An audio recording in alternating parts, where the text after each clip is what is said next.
My name is Rachel. I'm 38 years old, and the moment my younger sister grabbed the mic at her wedding and publicly called me a single mother unwanted by anyone, I realized this wasn't just her big day. It was her revenge. Carefully dressed in white lace and sealed with a champagne toast that almost destroyed me. You'd think a woman would be safe at her own sister's wedding, right? That no matter what wounds the past left behind, a bride would at least show a little grace on her big day. But I learned the hard way. Sometimes the people closest to you don't just betray you in silence. They do it with a microphone in hand, a smile on their face, and a room full of witnesses laughing right along with them. I didn't even want to go, truthfully. The invitation came late, almost like an afterthought, tucked into an envelope with no handwritten note, just my name and the date. My mother had called the day before, reminding me sternly to wear something decent and don't bring any drama, as if I were the one known for theatrics. Still, I showed up for my son's sake. He was 14, and he'd never seen a real wedding before.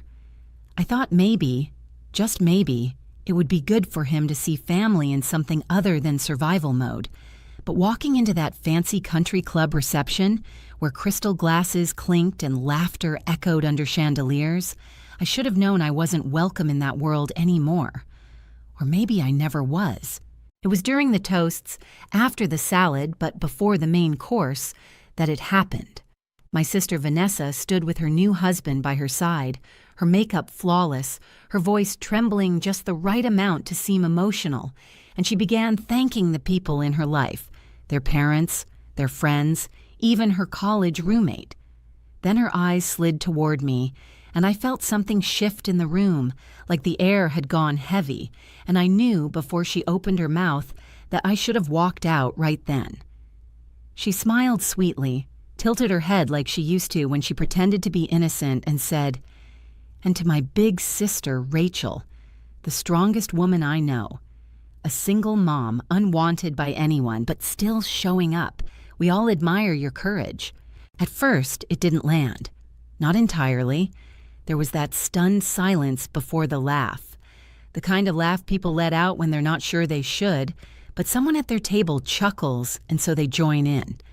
A wave of uneasy amusement rolled through the room, and I sat frozen, my son's small hand tightening around mine. Then, as if that wasn't enough, my own mother, the woman who once held me through childbirth and kissed my scraped knees, added loudly from her seat, "She's like a used product, but she's still on the shelf." And this time, the room exploded. I can't describe what it felt like in that moment. It wasn't embarrassment, it wasn't even heartbreak. It was something colder, like the last piece of childhood shattered into dust inside me. I looked around, hoping someone, anyone, would speak up. That someone would say, "That's not funny." But no one did. Not the bridesmaids who once borrowed my clothes in high school. Not my cousins who used to beg me for rides to the mall. Not even the officiant who awkwardly sipped his drink and looked at his plate. They all laughed, and in that moment, I knew I wasn't one of them. I never had been. Then something I never expected happened. The groom, tall, quiet, handsome in a clean-cut kind of way, stood up slowly, reached for the microphone in Vanessa's hand, and looked around the room like he was taking inventory of the people in it. The laughter died instantly, as if someone had sucked the air out of the room. My sister looked confused, smiling nervously as if waiting for a joke. But he didn't smile. He didn't laugh. He simply said, "That's enough." And for the first time all night, everyone actually listened. I couldn't breathe. I didn't know what was about to come next, but something in his voice told me the real wedding was over, and something else had just begun. It was the way he reached for the microphone, not fast, not loud, but with a kind of quiet certainty that made everyone stop what they were doing. That told me something was about to break, not just in the room, but in the story we had all been pretending to live in. Vanessa, my sister, kept smiling like she expected him to make a sweet joke or maybe compliment her dress. but his jaw had gone stiff and his eyes never left the guests as he calmly shut down the laughter with just a few heavy words that no one had the courage to challenge. It wasn't dramatic, but it hit like a stone thrown through stained glass, shattering the illusion that this celebration was built on anything real. The silence that followed was painful, long and stretching like cold honey across the faces of people who didn't know where to look. I sat there frozen, my hand still wrapped protectively around my son's, while my heart beat so loud I thought someone might hear it. I couldn't even make sense of what was happening. I just knew that something had shifted, not in my favor, not yet, but against her, and that alone sent a strange chill through me, the kind that comes right before a storm breaks over the sea. What he said next wasn't loud, but it cracked something open in the air. He didn't look at Vanessa while he spoke, not right away. Instead, he looked straight ahead as if speaking to every person who had just laughed at me, and said things I never expected to hear. Not there, not from him, not with that kind of fire. He talked about kindness and cruelty, about how silence is sometimes worse than mockery, and how a person's value isn't measured by who they marry or how many people sit politely clapping in designer suits. He didn't have to name names. Everyone knew who he meant. Everyone knew what they had just done. When he finally turned toward Vanessa, the temperature in the room dropped even lower. His voice never shook, but it changed, became colder, sharper. I could see the confusion on her face shift into fear as he calmly told the crowd that he could not marry someone who could humiliate her own sister in front of an entire room and feel nothing but pride. Then, before she could stop him, he said something I'll never forget. He said that he had tried to convince himself that the bitterness she held inside was just stress, or jealousy, or family baggage she hadn't dealt with. But watching her stand there and slice me open with a smile made him realize he didn't recognize the woman standing beside him at all. I didn't realize I was shaking until my son whispered that my hand was hurting him. I let go and gripped the edge of the table instead, unsure of what to do, where to look, how to breathe. It was like watching a movie where I knew all the characters but didn't understand the script anymore. Vanessa's voice rose up, sharp, desperate, trying to salvage something. But the guests had already started murmuring, the spell was broken, and the groom, who moments ago was just another man in a tuxedo, had become something else entirely. A mirror none of them wanted to look into. I didn't stay to watch what came next. I couldn't. The room had become unbearable, not because of what had happened, but because, for once, people were finally seeing what I had lived with for years. I stood up, clutched my son's shoulder, and walked out as fast as I could, not looking back, not even when I heard my mother call my name in that sharp tone she always used when she was more worried about appearances than feelings. We made it to the parking lot before I realized I was crying, not loud, not messy, just that steady kind of weeping that feels more like leaking than sobbing. My son didn't say anything. He just walked beside me, quiet and confused, his small steps trying to match mine. I was unlocking the car when I heard someone behind me, not running, but moving fast enough to make me freeze. It was him, the groom, still wearing the boutonniere, still dressed like a man who was supposed to be dancing right now, but his face had changed, softer now, more human. I opened my mouth to ask why he'd come after me, but before I could say anything, he told me he had known me long before this wedding, long before Vanessa had ever shown him my photo and scoffed at the idea of inviting me.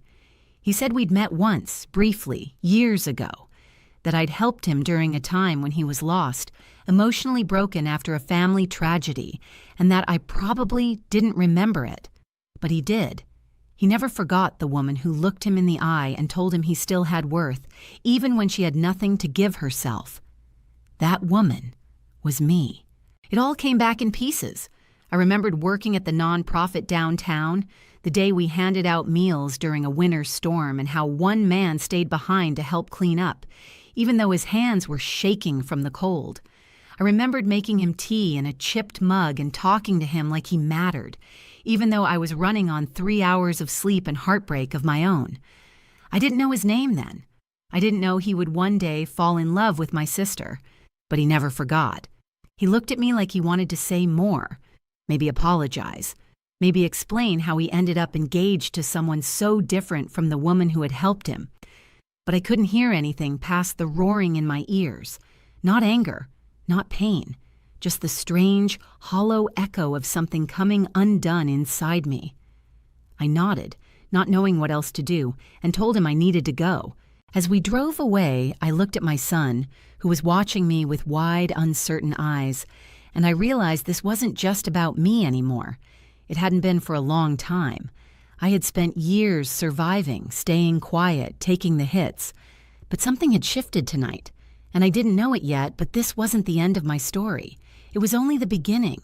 The morning after the wedding felt like waking up after a long illness, not because my body hurt, but because something inside me had been drained completely, as if the weight of what happened hadn't settled in yet, but was still pressing quietly behind my ribs. I sat in my kitchen, still in my pajama pants and an old t-shirt, with a full cup of coffee going cold in my hands while the screen of my phone kept lighting up with messages that wouldn't stop. And for a moment, I thought maybe people were reaching out to check on me, to ask if I was okay, but what I found instead was a link, a video someone had posted from the wedding, taken on their phone, showing the exact moment my sister humiliated me in front of everyone. The video had already been shared dozens of times, maybe more, and as I watched it in silence, I could see the exact second when people started laughing, could hear my mother's voice, could feel again that crushing burn in my stomach, even though it had already happened. What surprised me wasn't the video. It was the sudden wave of messages from people I hadn't heard from in years, people who used to be friends of Vanessa's, old classmates, neighbors, even women I barely remembered from PTA meetings or grocery store small talk. They all said the same kind of thing, that they were shocked, that I didn't deserve that what Vanessa said was cruel. But I kept thinking how none of them said anything in that moment when I sat there frozen, humiliated in front of my son, surrounded by people who knew me and still chose silence. One message came from a woman I didn't know. She said she worked for a local radio station and wanted to invite me to share my story as part of a new weekly segment they were doing about women overcoming family conflict and betrayal. I didn't say yes right away, but something about the idea of being able to tell my side, of putting it out there without being interrupted or corrected, stuck with me. And later that day, I called her back and agreed to do it. In the meantime, news was spreading fast, and Vanessa had completely disappeared from social media. I heard through someone I used to work with that the groom, or I guess the ex-groom now, was not only canceling everything, but had actually taken legal steps to recover some of the money his family had given Vanessa for the wedding. There were rumors that she had lied about plans to invest the money into a joint business with him, and that she had secretly moved the money into an account under only her name. Of course, none of this was public yet, but people loved to talk, and it wasn't long before even those who laughed at her jokes started whispering about how things never really seemed right with her. My mother didn't call me. Not once. And honestly, I wasn't surprised. I knew what was going through her mind, that I had embarrassed the family, that I had somehow ruined the wedding by simply being present, that none of it would have happened if I had just stayed away. That was always her way. If something didn't look good on the outside, it was my fault, and I should have been more careful not to cause a scene, even if I hadn't caused anything at all. When I finally sat down in the radio station, I was nervous, but as soon as I started speaking, it felt like something unlocked inside me. I told the truth about how I had dropped out of college when our dad left so I could help pay the bills, about working night shifts at a bakery while my mom used my earnings to send Vanessa to dance lessons and private tutors, about the years I spent quietly doing everything for everyone and getting nothing but silence in return. I didn't cry. I didn't shout. I just spoke, slow and steady, and when I left the studio, I felt lighter than I had in years.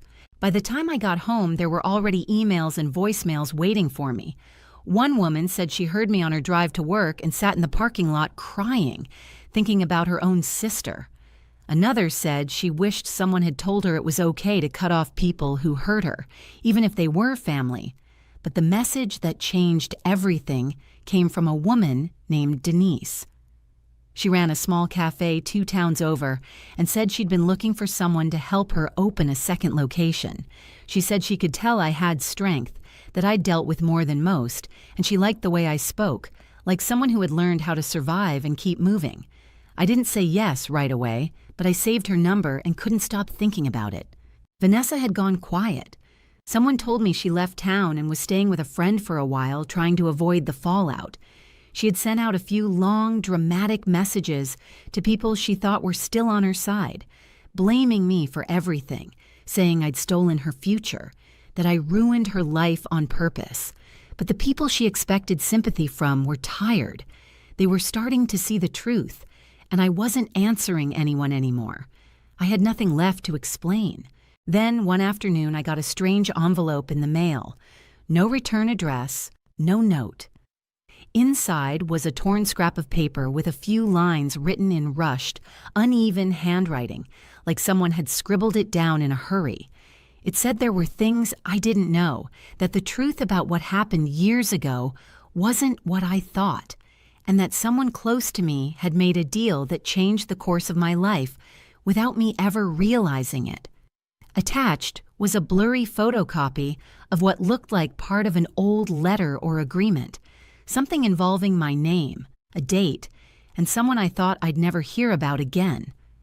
I sat there at the kitchen table, holding that paper in my hands, trying to breathe through the sudden rush of confusion and dread building in my chest, and I knew without a doubt that everything I believed about my past, about how I became a single mother, about why I had been left to struggle alone, was about to change. I stared at that envelope for a long time, turning the pages over in my hands, trying to make sense of the names, the dates, the handwriting that looked just familiar enough to unsettle me, but not clear enough to be certain who had written it. And the more I looked, the more I realized that this wasn't some prank or coincidence. Someone had gone out of their way to send me something they thought I needed to see, something that had been hidden from me for almost 2 decades. I hadn't thought about those early days of my pregnancy in years, hadn't allowed myself to return to that season of fear and silence when my world had already collapsed once and I didn't think I could survive another blow, but this paper brought it all back, as sharp and cold as it had been the first time I sat on that bathroom floor, holding a test I couldn't afford and crying into a towel so no one would hear me. The letter, or what was left of it, was dated only a few weeks after I had told my family I was pregnant, and it was addressed to a man I hadn't spoken to since the day he walked out without a word. The message was short, formal, and horribly clear, a request for him to stay away, to cut contact, and to consider it a kindness to the child that would never know him. It was signed not by him, not by me, but by my mother. And what made my stomach turn was the sentence tucked at the end, written like a whisper behind closed doors, a mention of financial support being arranged quietly in exchange for his absence.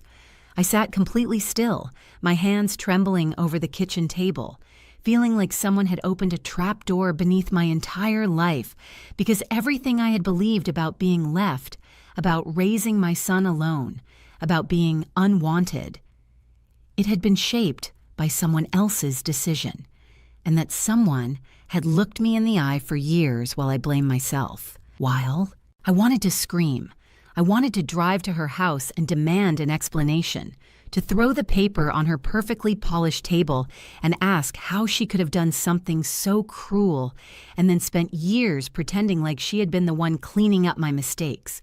But something in me held back, not out of mercy, not out of fear, but because I knew that the truth, now that I finally had it, gave me something far more powerful than confrontation. It gave me control. It gave me clarity.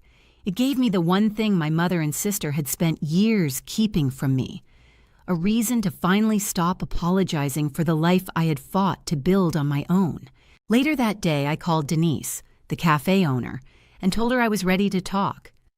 We met in a quiet corner booth of her original location, and as we sat there over 2 cups of strong coffee, I told her about everything. Not just the story that had gone viral, but the pieces behind it, the years no one had seen.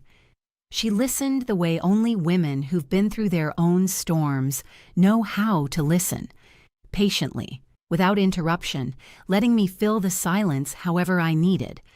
She told me there was a space opening up in the historic district, a small storefront with good foot traffic and a quiet charm, and that she believed I had the eye, the voice, and the drive to make something real out of it, if I wanted in. For a moment, I hesitated. Not because I didn't want it, but because I wasn't used to wanting something just for myself. But then I thought of my son, of that radio segment, of every time I had lowered my voice or stepped aside so someone else could shine, and I said yes. That night, I stayed up late, sketching ideas on the back of receipts, listing menu items, imagining shelves of fresh pastries and walls painted in soft colors that made people feel safe. I hadn't felt excitement like that in years, and it caught me off guard, how much I had missed dreaming without permission. I didn't sleep much, and around 4 a.m, I got up to check the locks like I always did, this old habit I had since living in a not-so-great neighborhood years ago. But when I opened the front door just to feel the night air, I saw something that made my heart slam in my chest. A shadow near my car, someone standing still, too still, not moving, just watching. For a second, I couldn't breathe. Every worst-case thought racing through my mind. That it was someone angry about the radio interview, someone connected to Vanessa, or maybe just some stranger with bad intentions. My son was asleep upstairs, and I felt completely alone. No neighbors in sight, no lights on across the street, just me and whoever was standing in the dark. I didn't move.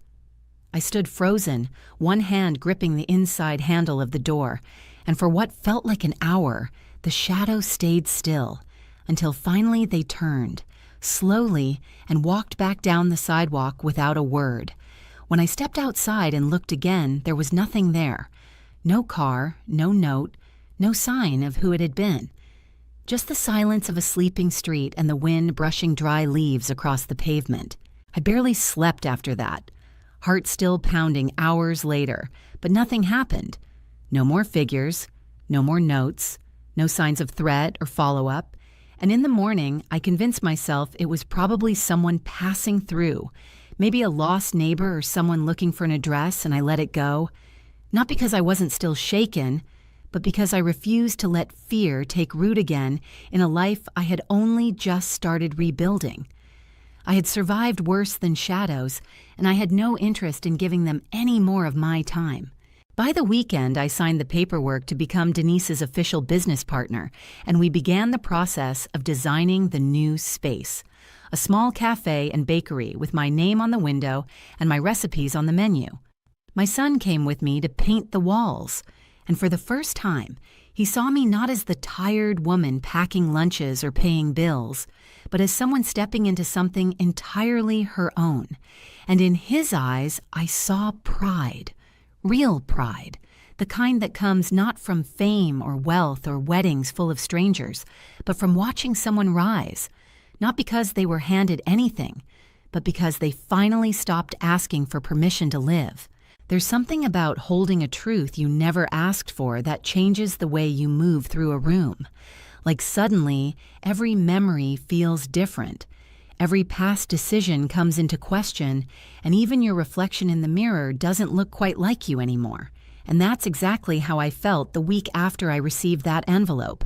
Like I was carrying around something heavy that no one could see, but that affected everything, including the way I looked at my mother's house when I pulled up outside of it a few days later with that folded paper still tucked into the back pocket of my jeans. I hadn't planned on going there, but something inside me, not anger exactly, but something just as strong, pushed me to walk up those front steps and knock on that familiar door, the same one I used to open with groceries in my arms, with my baby asleep on my chest, with a dozen needs she never asked about but always expected me to meet. She let me in like nothing had happened, like we were just picking up a conversation we never started. Her face tired but still polished, like always. And she offered me tea in that stiff way that meant she didn't know what I was there to say, but assumed she could outlast it. I sat down in the same kitchen where I used to do my homework, where Vanessa used to get the last slice of cake while I washed the dishes, where my mother once told me I should smile more so men wouldn't leave. And I placed the letter on the table between us, unfolded now, silent but loud in its own way. And I waited as she read it, her expression tight but not surprised, not even shaken, just resigned, like she had known this moment would come eventually. She didn't deny it. Not the writing, not the money, not the request to send him away. And that, somehow, was worse than any denial could have been, because it meant she didn't even feel the need to lie about it anymore. She said it had been for the best, that he wasn't reliable, that he had no future, that he would have held me back, and she said it like it was a favor, like she had done me a kindness I should be thanking her for. And in that moment, I realized just how deep her need for control had gone, how much of my life had been shaped not by my own mistakes, but by her choices disguised as protection.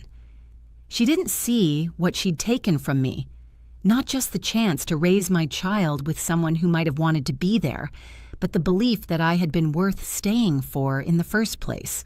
That night, I went home and sat in the small back room of my new cafe, the one that wasn't open yet but already felt like mine, with the soft hum of the refrigerator and the paint on the walls still smelling fresh. And I started going through a box of old keepsakes I hadn't opened in years.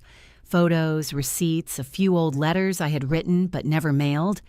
And at the very bottom, tucked behind a Christmas card from someone I didn't even remember, I found something I thought I'd lost forever.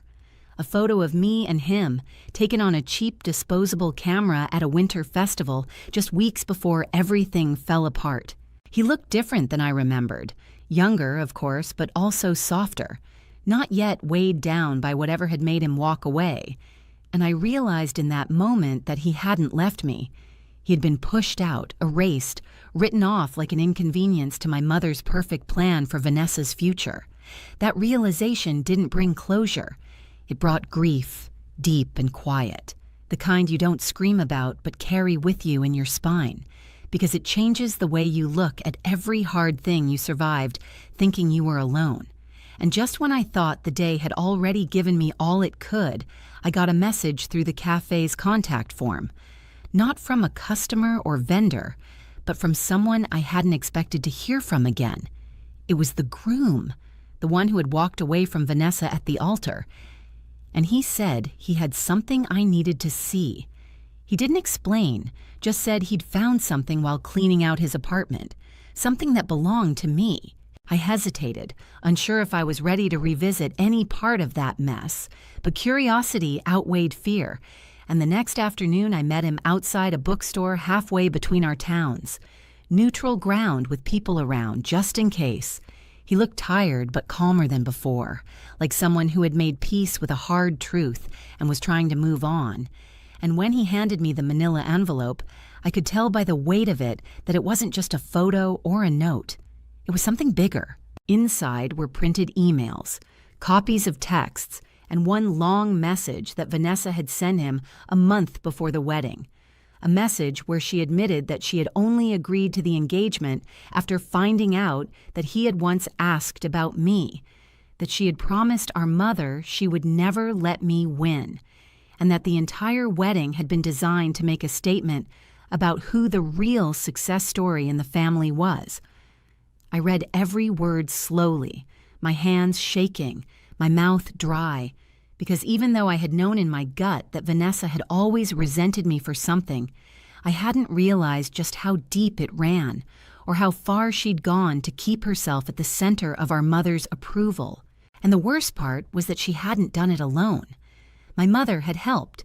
She had encouraged it. She had fed the rivalry, stirred it, made it a contest I didn't even know I was part of. And all those years I spent wondering why I couldn't seem to catch up, why I always felt one step behind, The answer had been right there, sitting across the table in silk blouses and polite smiles. I left the bookstore without saying much. I didn't need to. The truth was finally in my hands, not hidden anymore. And with it came a strange sense of peace. Not forgiveness, not yet, but something close. Something like a full exhale after years of holding your breath. I knew then that I would never look at my family the same way again, and I didn't need to. There's a kind of silence that doesn't hurt, the kind that wraps around you like soft fabric and reminds you that peace doesn't always come from getting apologies or explanations, but from finally letting go of what was never yours to carry. And that was the silence I found myself wrapped in as I unlocked the front door of my cafe on its grand opening day, the early morning sun stretching warm light across the sidewalk, while the smell of fresh cinnamon and vanilla filled the air like a promise that something good was finally beginning. The place wasn't big, but it was mine. Soft green walls I had painted with my own hands, old wooden chairs I'd sanded and repainted in the evenings, while my son read in the corner, pastry cases filled with everything I'd ever made in tiny kitchens over the years, now finally displayed proudly instead of wrapped in foil and handed over through cracked plastic containers at potlucks, where no one remembered who brought what. People were lined up outside before we even flipped the sign to open, some of them regulars from Denise's other cafe, others who'd heard about me through the radio, and a few who just followed the smell of fresh bread and something warmer behind it. Hope, maybe, or resilience. Denise stood beside me that morning, her hand briefly resting on my shoulder before she slipped into the kitchen to let me take the spotlight, and my son, taller now and always watching, stood near the counter, proudly wearing the apron I stitched his name into, ready to serve coffee like it was the most important job in the world.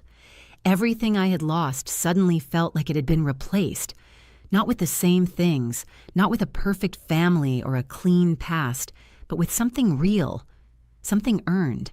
And then, just before noon, the bell over the door rang, and I looked up to see the last two people I ever expected to walk through it, my mother and Vanessa, standing there in their carefully pressed clothes like nothing had changed, as if showing up was enough to erase what they had done. They looked around, smiling that thin, tight smile that always meant they were pretending for someone's benefit. And my mother opened her purse like she might pull out a check or some token gesture, like she still believed her presence could be exchanged for approval. But what neither of them expected, and what even I hadn't planned, was that just behind them, walking in through the same door with the kind of timing you only see in old movies or courtroom dramas, came someone they hadn't seen in almost 15 years. The man who had once been forced to disappear, the one they thought they had erased from my story, stepped forward with quiet confidence, holding a folder under his arm and a look that said he wasn't here for forgiveness. He was here for truth. It turned out that he had never fully let go, that after my mother's letter and the money she sent, he had respected the boundaries she demanded, but always wondered what became of the baby, of the woman who had once given him warmth and trust during the worst chapter of his life. When he heard the radio interview months ago, something in her words struck him like a memory, and after hiring a private investigator, he confirmed what he had always suspected, that I had never known the truth, and that I had never chosen to shut him out. What Vanessa and my mother didn't realize was that the message I received weeks earlier, the one with the torn letter, hadn't come from a stranger or an anonymous source. It had come from him. He placed the folder gently on the counter, and inside was everything. Copies of messages, the investigator's notes, even a signed affidavit from the lawyer my mother had used all those years ago to finalize the payoff.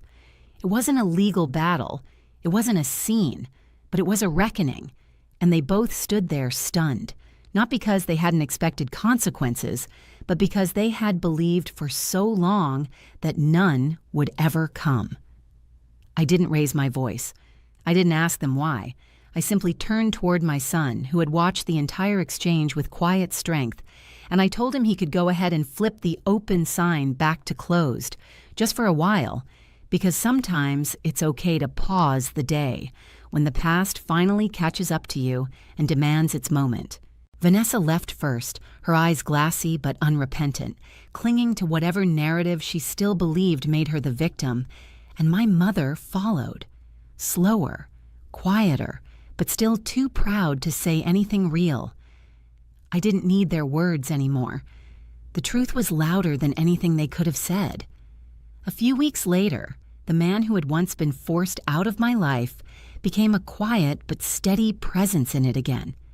Not to rewrite the past, not to pick up where we left off, but to simply be part of the world I had built, on my terms.